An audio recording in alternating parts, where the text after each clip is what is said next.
Shalom. Hari ini kita akan renungkan kitab 1 Samuel pasal 20. Teksnya ayat 1 sampai 11. Dan sudah dibagi dua paragraf. Paragraf yang pertama ayat 1 sampai 4.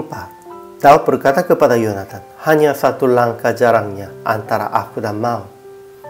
Dan Yonatan berkata kepada Daud, apapun kehendak hatimu, aku akan melakukannya bagimu.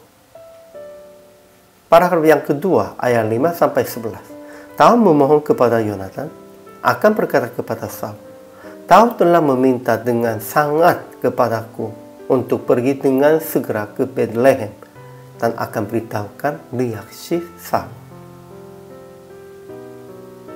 Kesimpulannya, Daud lari lagi dari Nayot dan sampaikan kepada Yonatan. Dia berkata kepada Yonatan, hanya satu langkah jaraknya antara aku dan maut. Dan Yonatan berkata kepada Daud, apapun kehendak hatimu, aku akan melakukannya bagimu.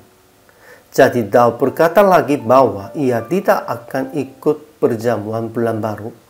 Pada saat Yonatan berkata kepada Saul, Daud telah meminta dengan sangat kepadaku untuk pergi dengan segera ke Bethlehem. Bagaimana Saul reaksi? Daud memohon beritahukan tentang ini. Dan juga memohon akan dibunuh oleh Yonatan kalau sesungguhnya Raja Saul ingin membunuh Daudnya. Namun Yonatan janji akan tetap memberitakan pikiran Saul kepada Daud dan mereka keluar ke padang supaya janji tentang tandanya. Ajaran tentang Allahnya, pertama, Tuhan yang hidup, ia menjadi pendamai di antara Daud dan Yonatan sampai mereka saling mengasihi.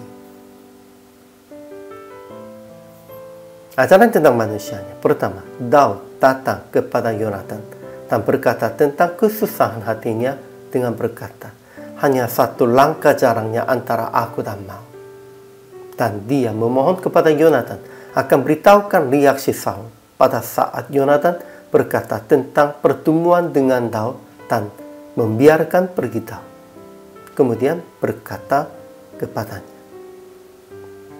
Kedua, Yonatan, apapun kehendak hatimu, aku akan melakukannya bagimu.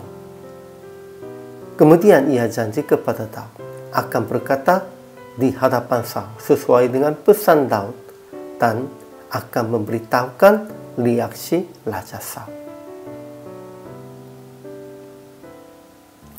Aplikasi hari ini, pertama, jadilah teman sesungguhnya yang bisa berkata apapun pada waktu hatinya sulit dan berat sampai mati. Sepertinya Daud bisa mengatakan kepada Yonatan, kita juga harus menjadi teman seperti itu. Kedua, menolong sesama yang dalam kesulitan supaya menyelamatkan dia dari maut. Itu juga mereka, Daud dan Yonatannya, saling menolong demikian itu. Akhirnya praktik hari ini, perhatikan suara teman-teman dan jadilah pendengar pada waktu mereka ingin bersuruh dan memberitahukan janji Tuhan yang tetap menyertai dan menyelamatkan kita. Dalam janji ini, kita bisa hidup, kita bisa diselamatkan.